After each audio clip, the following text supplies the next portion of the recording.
It's Vegas. You can be anyone you want to be. Oh my god, I'm gonna use that when I start the video.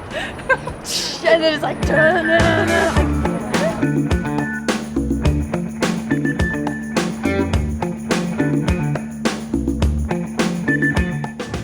ah yes, Vegas. You really can be whoever you want to be here. When my sister and mom mentioned coming here for their 21st and 65th birthday, I looked at my calendar and said, sure, why not? Martina has to experience this place. Now, if you've seen my other travel guides, you can imagine that Vegas travel is a little bit different than what I'm used to, but that made this challenge even more fun. And let me tell you, I'm obsessed with the campiness of it all.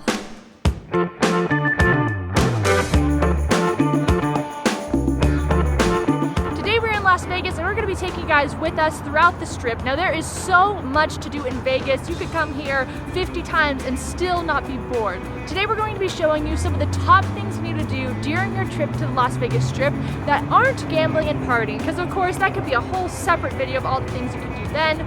Now, we're going to be doing a lot of walking, so get your walking shoes ready. But before we do that, I wanted to take you to our first stop.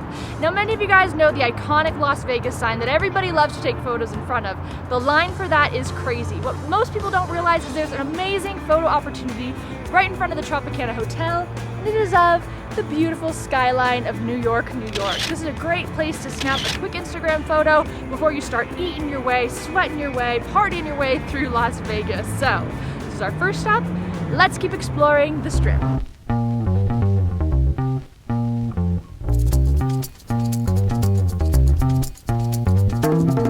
Next up on our tour through Vegas is the Venetian. This place is definitely an iconic place you have to see when you're visiting Vegas. Of course, they have the gondola ride here that you can actually hire a gondola man to take you down the canals of this hotel. He'll even sing to you. It is definitely iconic, and if you've been to Italy, obviously it cannot compare to that. But for Vegas, it does pretty good. Plus, it has this beautiful sky that actually lights up and it feels like you're actually outside. There's tons of shops, and personally, this is one of my favorite places to walk around, grab a snack, and just people watch. There's some really interesting people who come through here.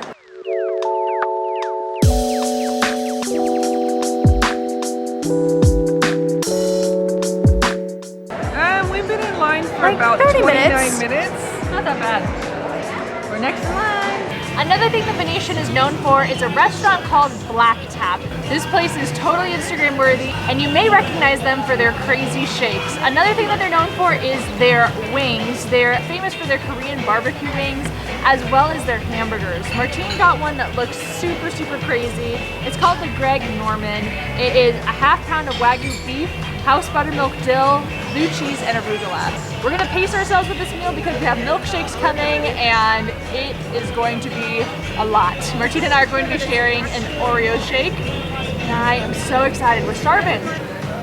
Juliana doesn't know any shame. She doesn't care the amount of calories that is in one cup. I don't know how you can sticks like this. It's amazing. Yeah. Are you sure you can finish this? Yeah, there's some that have entire pieces of cake. Actually, I'll show you one in a second.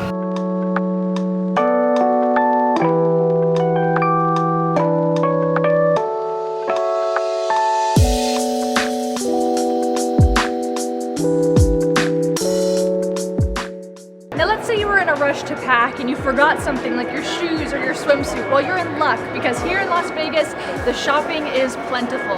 There are so many different malls to choose from, but right now we're in Caesar's Palace, which has a great mall, lots of different shops. It's so much fun to see all the different shops here, so let's get started.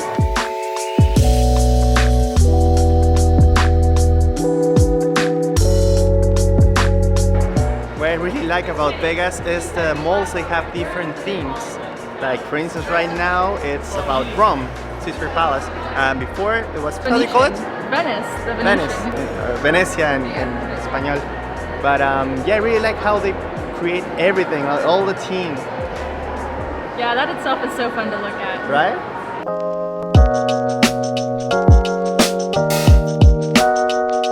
Another place that is great to find a really good spot to eat is the Cosmopolitan. Personally, I loved Block 16. It's actually a food hall with a couple of different food stalls from very popular restaurants. It's a great place to grab something quick. We actually went to the Bang Bar and had a really, really delicious fusion dish. We got a, I think they called it a fold up.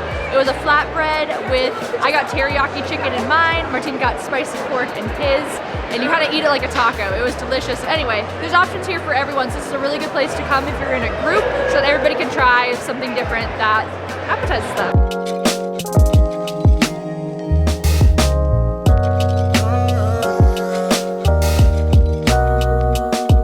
Next up for us is the Bellagio. If you find yourself in the Bellagio, there's a lot of really interesting things to do here. And our first stop is the Bellagio Patisserie, which is actually home to the world's largest chocolate fountain. It's 27 feet high. Plus, in addition to just enjoying the fountain, there's also plenty of desserts here you can try as well. Really, really good place to get a snack. All right, what do you want to say? Augustus Gloop, Augustus Gloop. I want to stick my face in there. But that is not it that you can do in Bellagio. There's also a gorgeous botanical garden that is free to walk through, as well as the iconic fountain show that happens every single night. Now, if you've seen any kind of video of Vegas, you've probably seen those fountains, but the Bellagio is definitely a good central location to be in. Find yourself amused with things.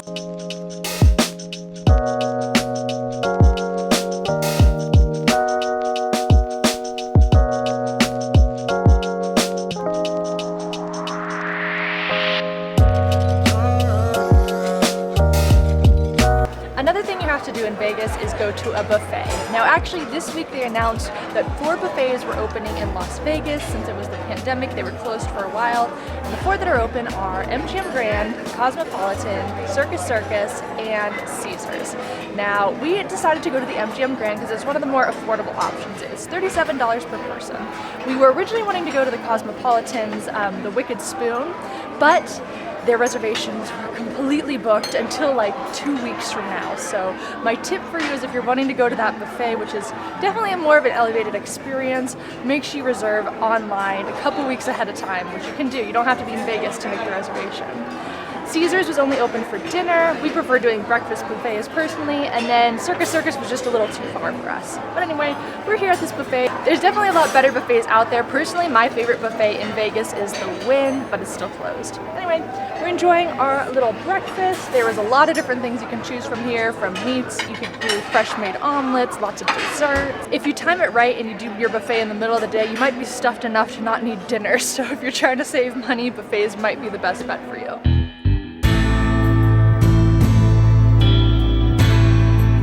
I don't know why, but this feels like it could be a scene from The Hangover. Martine, why did we just walk 6 floors to the top of a parking garage? Because I want a great view in the stadium.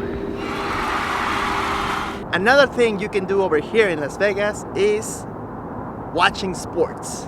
There's 2 teams over here. The Golden Knights in the NHL, they play in the T-Mobile Arena, and the Raiders, they just moved from Oakland over here to this new beautiful stadium. The NFL season starts in September, so right now there's no games, but you can go to the stadium and pay, I think it's $80 to have a complete tour inside of the stadium.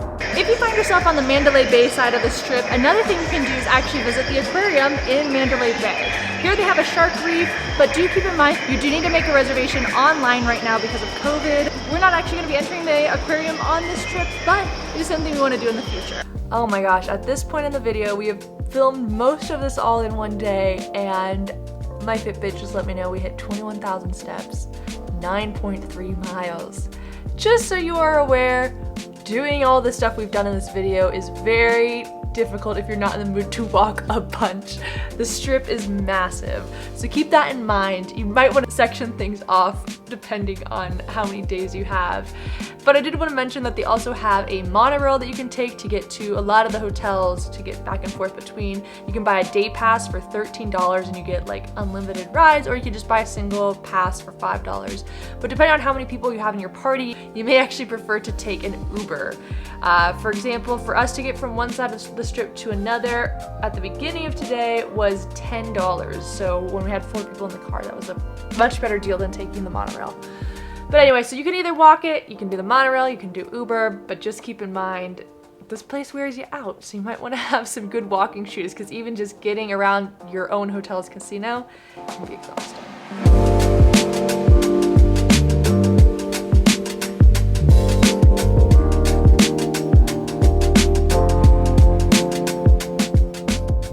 Olivia, we never have you introduce places in our videos, so maybe you tell us where we are.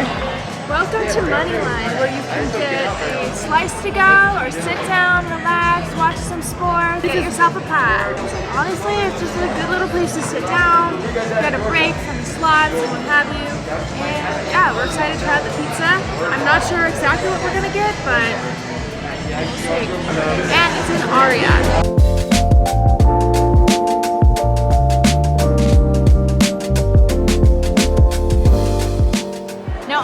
We're actually staying at the Wynn. Actually, no, we're in the Encore. It's all a part of the same building.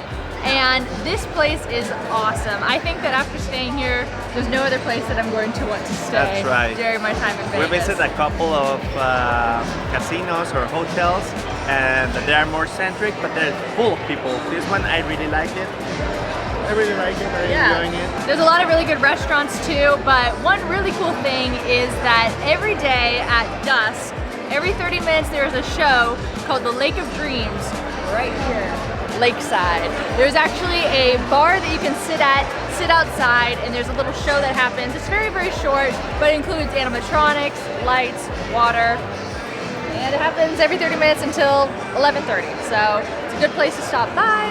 The show is free. You don't have to be staying here to watch it, but I do recommend coming early because it's currently packed. We weren't able to get a seat, and we just kind of watched from the lobby, which I don't know if we were supposed to do. Definitely a cool thing to see when you're in this hotel if you find yourself on this side of the strip. And that is it for our travel guide in Las Vegas. We had so much fun here. This was Martine's first time ever coming to Las Vegas, and I have a feeling we're gonna be coming here a lot more often. Now, we are always on the lookout for cool, unique things to do. Of course, we were just seeing some of the things that jump out at you most when you're wanting to show someone Vegas for the first time.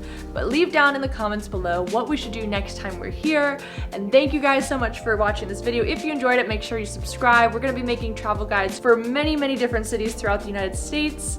So lots more adventures coming. We'll see you guys in our next video. So long, travel well, and make the world your neighborhood. Bye. Hey, thanks for watching this video. Did you know we have a Patreon? All our members get access to monthly income reports, exclusive podcasts, access to our private Facebook group, and even a copy of my ebook, Puerto Vallarta Like a Local.